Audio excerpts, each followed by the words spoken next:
In today's magical video, we're going to be going back and having a look at McFarlane Toys' Twisted Xmas. This would be not one, not two, but three of Santa's little helpers. We'll go ahead and take some tape measurements for these. And they're not so much figures as they are it's more of like a diorama piece. You can't really take any of these off and stand them on their own as they will fall over. So they're really intended to be displayed with all three figures on their respective base. The base itself, though, is about 7 inches in width. And then if we look at each of the Santa's little helpers, the one on the front is about 3.5 inches. The one at the back is closer to 3.5 inches and closer to 4, actually. And the one on the other end is 4 inches in height. It makes for a fun showpiece, but again, there's not really a whole lot you can do with each of the individual figures. They are pegged into place, yes, but they are intended to be pegged into place and serve really more so as a display option than anything else. You can take the figures off, and they have peg holes on the undersides of their feet. And we'll take this one off as well. This, I tell you, one problem with the three figures here are they are extremely difficult to put into their display base. Now here is the base that they come included with. They sort of already tell you which figure goes where by the placement. Let me show you this one here, for example, by the placement of where they put them. And they also put numbers, or I should say letters, on the undersides of their feet. So for example, we have 1, or I guess 1, 2, and 3, although it kind of looks like a Z and a W, but it's 1, 2, and 3. So there's 1, goes right here.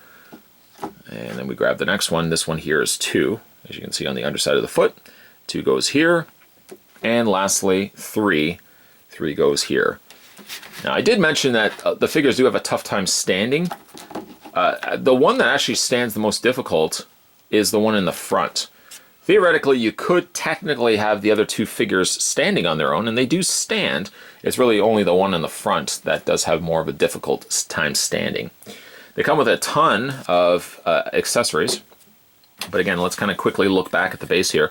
I do like the fact that they got this poor, mangled, unfinished doll has just been left in the snowy drift.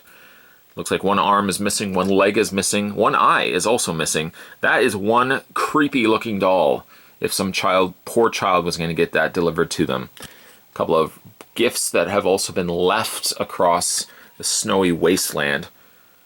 There's the underside of the base, 2007.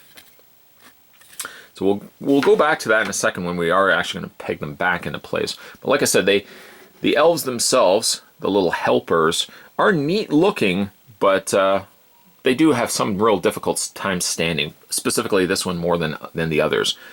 They all also come with these little smaller weapons. This little kind of dagger, little knife here, I can't seem to find a place to hold it. I thought it might have actually fit. He's got like a little looplet by his pants. I thought it might have actually been able to fit in there, but it does not seem to be the case. The only other smaller accessory is this sort of metal candy cane that looks obviously more like something you're going to bludgeon somebody with. And there's a little loop on the back of this elf that goes into there. Now I thought it might have actually had the blade go into here. And it does fit, but fits very tightly. I guess it could theoretically go there. And going back to this one, I guess this could go here, as it's a smaller, but again, it's just really difficult to get that into place. So my initial thought was to put the candy cane here and just have the blade sitting kind of loose on the snowy backdrop. Okay, so let's go through each of the individual elves. We got helper number 1, and all the looks of these little critters look like something from a very old kind of fairy tale book, something that maybe you would have found in like the 50s or the 40s, and you open it up and it's got these really creepy looking Santa's elves. Big giant ears. This one actually has little earrings on the sides, which is neat. Sinister looking sneer. Very large nose. Now this one here is holding a giant axe. I like, despite the fact that it is a giant axe that is going to do some serious massacring, that it does still have a festive, still a nice festive look to it. You have the wrapped around sleigh bells and then the giant bell at the bottom. You can take these out, but I don't know why you would want to. I think it actually, does it detach from the bottom? There we go. Detaches from the bottom and slides through the hands. But this particular elf, for example, all the elves actually, if you take the weapon out, he's just going to be holding his hand like this, his two hands like this, and it makes absolutely no sense. So you would probably want to display him more so with the axe in tow. Speaking of toes, there he is with his little Santa elf shoes, little Santa shoes there, elf shoes. Good combination of colors with the greens, the reds. It looks like a traditional looking Santa's elf. Though he's got striped t-shirt on, which makes almost a little bit less sense, but that's okay. A little patch on the back there. He's not my favorite. In fact, my favorite is the one at the back, but we'll just put him down for a second. Next up, we have this guy here that has two blades. Very sharp, mangled looking blade. That would do some serious, at the very least, if you're going to be cutting up something, you would hope that you've got a nice, smooth, sharp blade to work with. This is jagged, cracked, ooh, probably severely rusted. Might want to get a tetanus shot after that. Some nice paint though, between the golds, the browns, and then you've got the silver on the blade itself in a darker and a lighter shade. Love the little brushing of rust that's added to the end there. And his blades actually are very similar to one another. This one's got a little bit more of the rust to it, but the handles are also quite identical. And there's his face. Very bloodshot eyes. His mouth is also slightly a little bit more open than the other one. Still traditional elf colors. Reds, greens, a little bit of brown. Works quite well. This one's got knee pads too. I don't know why, but he does. What we also should have done too, I say we, I mean me, articulation on all these guys. It's basically the heads, the arms. If you took the weapons out, they'd have swivel in the arms, and waist swivel, waist articulation, and that's pretty much it. The same thing could be said for this one here. Head articulation, but very, very little. Arm articulation, waist, not really so much in the feet here. And then he's got peg holes on the undersides, so you just attach it to the base. My favorite, again, the stand, this one's not going to stand. My favorite is this one, actually. Not only between the face sculpt, but the fact that he's got this giant blade. Seriously, guys, seriously, you need to sharpen these blades. That is going to do some serious damage. I think that's the idea. And then this one here, this detaches. I think it actually detaches right, yeah, it detaches right at the top there. This section here comes off, and then you can just slide the pole out. There we go. And then this just comes off like this. And again, like, that looks weird. In no way would it look normal just to have the figure standing like this. It obviously looks like he's supposed to be holding something. There's a close-up look at his face. Very much more looks like an ogre or a troll than he does like a little elf. Elf, you think whimsical, magical. Nothing magical about these ones. They'll claw your eyes out. And then to get the base back in, what you're going to do is just slide this in. There we go. And then take this part and slide that through. And once that's slid through, continue your journey up, up, up, up, up, into the other hand. And then once it's through the hand, then it just attaches, get it around the sleeve, there we go, attaches to the top portion here. And just plug it into place. And that's how you get the blade in his hand. Really love the look of this guy. This is my favorite of the three. Now, to get these guys on a display base, it's difficult. You really have to struggle a bit. I find this one is the easiest to get onto the base, but even then, you'll have to really push them on to get them in place. Get the other foot going.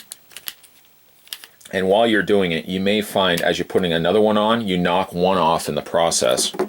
We'll get this guy on next. The shapes of the footprints also help to tell you, without really knowing, if you can't read letters, it tells you it shows you shape-wise and placement-wise exactly how they go into place. And this guy is the most difficult to get in, especially the back foot here. There we go. There we go. There we go. And then we'll just take this extra blade and we just kind of put it there. Again, it's a really neat looking set. It's a great set, segueing ourselves over to some of the other ones that we had a look at. It's a great set, for example, to be displaying with Santa Claus. I hoped in some ways that these bases could have actually attached to one another, or they could have actually had similar shapes that you could have just lined them kind of up with one another. There's the Santa's elves. There's Santa Claus, or Saint Nick. We'll bring in as well Jack Frost.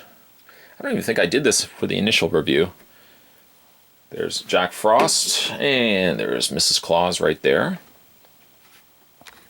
We'll bring the camera back a little bit. There we go. The more struggling nightmare, here's Rudolph. Once again, if you could believe it, his hammer, his axe fell out. Get him plugged in.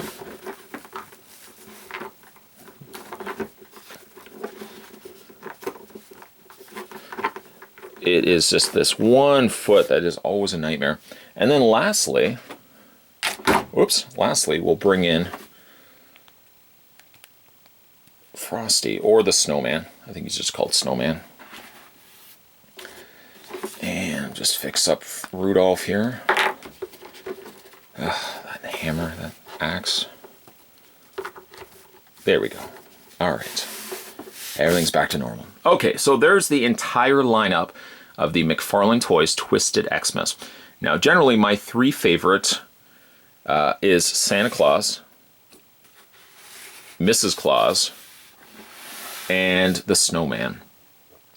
I feel as if my favorites are probably the Snowman and Mrs. Claus as my top.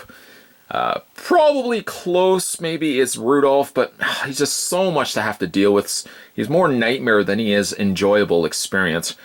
And then we've got the, Jack Frost and the Santa's Little Helpers, which I think are my least favorites of the line. They're okay, but Jack Frost I would probably say is my least favorite from this entire set. Let me know down below, guys, what you think, or what your favorite Twisted Xmas figure is. Again, I think my favorite, I'd have to give it to, is the Snowman. I think just a lot going on for him. I think he's really neat. But today, though, we are having a look at the Santa's Little Helpers. I guess you know what? This is, after all, their video. I feel bad that I'm relegating them to the back. There we go. It's okay, guys. Today, we're having a look at the Santa's Little Helpers, three figure set, even though they are smaller than the other ones, which also wrapped up my review of all the Twisted Xmas figures, which I've done reviews before, but I knew for Christmas time this year around, I wanted to kind of go back and have a look at these again. Brand new camera, some different lighting and stuff like that. I thought I could do a better job than what I did initially having a look at these guys. But let me know down below what your favorite Twisted Xmas figure is of the, 1, 2, 3, 4, 5, and 6 figures that made up this entire wave. And certainly as well, stay tuned. Just because we're finished up looking at the Twisted Xmas, there's still going to be tons and tons of Christmas videos lined up leading up to the big day. The big day when this guy here, comes down your chimney. Probably not many people are going to be happy with that. If you also haven't had a chance to subscribe to this channel, make sure you hit that little subscribe button down below this video, and you'll never miss not only Christmas-related videos that are going to be lined up for this month, but also a whole ton of other videos as well. It's in your hands. Just hit that little subscribe button down below, and you're good to go. Thanks for watching, as you always do, guys. Thanks for watching. Thanks for commenting down below. If you like these videos, certainly also share them and like them as well. That always goes a long way. And I'll see you guys next time.